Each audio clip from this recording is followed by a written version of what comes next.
Welcome back. In this video, we'll make important connections between the number of solutions of a linear system and the geometry that's happening in R3. Let's get started with example 3.3.5. We're going to use the exact same linear system that we used in example 3.3.4. In particular, x minus 2y plus 3z is equal to 1, x plus alpha y plus 2z is equal to 2, and minus 2x plus alpha squared y minus 4z is equal to 3 alpha minus 4. So remember here, alpha can be any real number. This time we're going to think about these as each being equations of planes. So I'm going to have pi 1, pi 2, and pi 3. We showed last time that the augmented matrix of the linear system is row equivalent to this here. Remember, what we cared about was that 1 was always a leading entry, and then alpha plus 2 and alpha were leading entries, but depending on what value of alpha we had. So for this question, in each case, we're supposed to describe the intersection geometrically, and then we're supposed to draw a picture representing a possible configuration of the three planes. Just like last time, we're going to start with 3 different cases. The first case is when alpha is not equal to minus 2 and alpha is not equal to 0. Remember, in this case, when we look at the augmented matrix,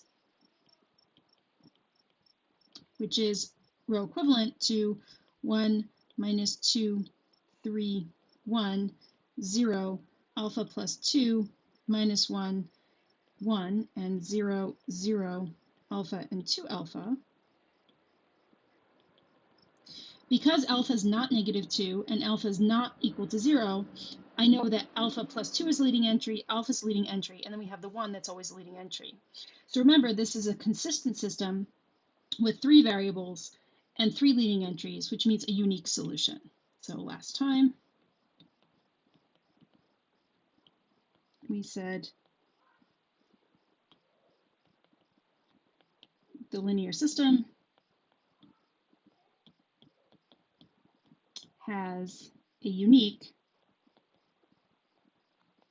solution. So what does this mean geometrically? It means that the 3 planes intersect in a single point.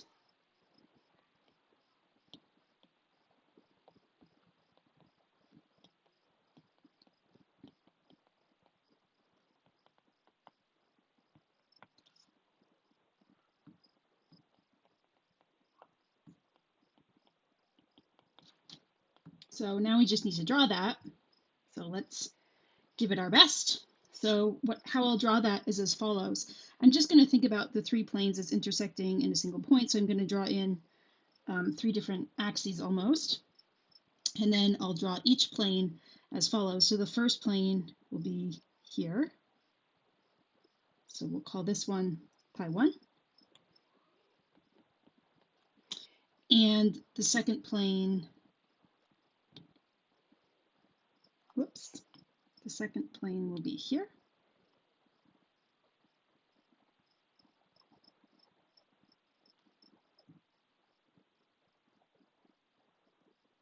So this one is pi 2.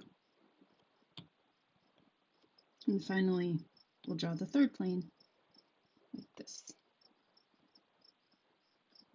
That one there is pi 3. And their single point of intersection is this point here, back in the corner. Okay, so that's what's happening when alpha is not equal to negative 2 and alpha is not equal to 0. Now we need to look at this case here, which I've sort of destroyed with my picture, so let's clean that up. Size. Good. Okay, so now we want to look at the case when alpha is equal to 0. When alpha is equal to 0, what happens to the augmented matrix? So a aug is row equivalent to 1, minus 2, 3, 1, 0, 2, minus 1, 1, and 0, 0, 0, and 0. So when we looked at this augmented matrix here, we could see that the linear system was consistent. And we also said that we had 2 leading entries, but 3 variables. So last time we said that there was going to be infinitely many solutions. And further, we can see that the only free variable is the z variable.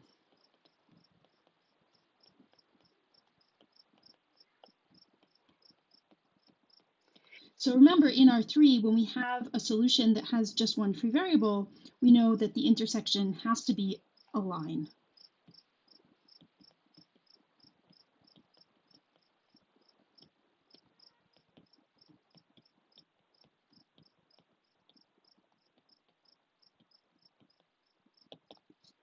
So there's a few different ways, of course, that three planes can intersect in a line. So we need to actually look at the equations of the three planes in order to figure out what's going on.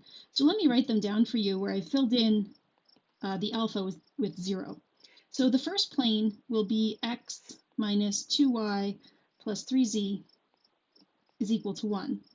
The second plane, where I fill in alpha equal to 0, becomes x plus 2z is equal to 2. And finally, the third plane, pi 3, is minus 2x minus 4z is equal to minus 4. So something interesting is happening here, which in particular, if you look at pi 2 and pi 3, I notice that they're parallel because the normal vector for pi 2 is 1, 0, 2, and the normal vector for pi 3 is minus 2, 0, minus 4. But then also the constants are the same multiple of each other. So in fact, these planes are coincident. And the first plane is not parallel to the coincident planes. So if I want to draw this situation, I have the first plane here, which we'll label as pi 1. Then I have the second plane, which intersects the first plane. So maybe I have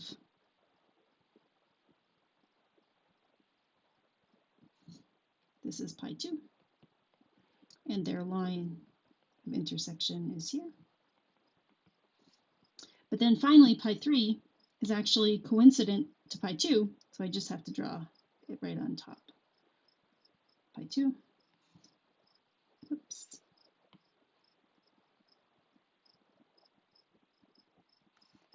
So there's pi 2, or there's pi 3, coincident to pi 2.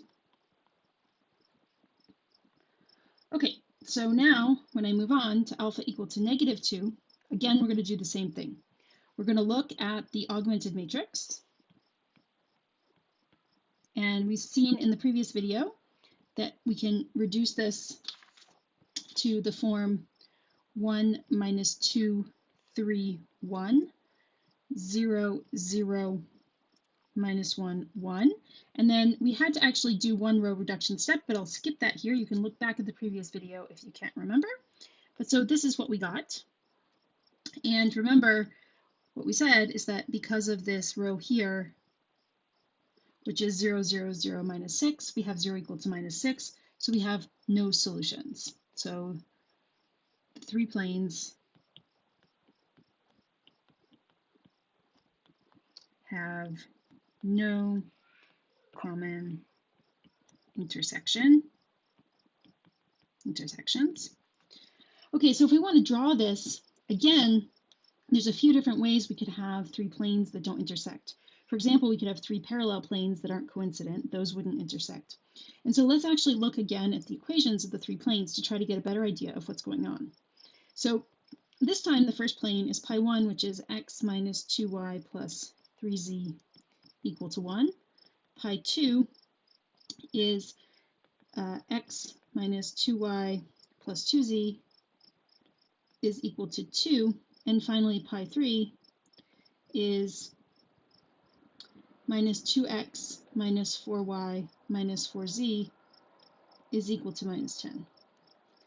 So this time what I notice is that pi 2 and pi 3 are parallel, and pi 1 is not parallel. So that means that pi 1 is going to have to intersect pi 2 at a line of intersection, and pi 1 is going to have to intersect pi 3 at a line of intersection. But when you think about all three planes together, there's no common points of intersection. Okay, so what's that going to look like? So let's start by drawing the plane. So first I'll draw, let's draw here pi 2. And then I'll also draw pi 3.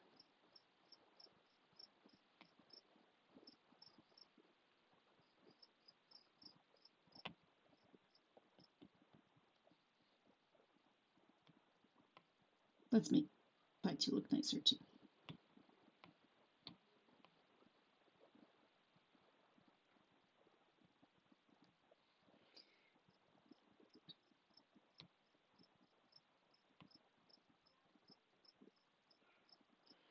Okay, and then finally, I still need to draw pi 1, and pi 1 is going to somehow intersect with both of them,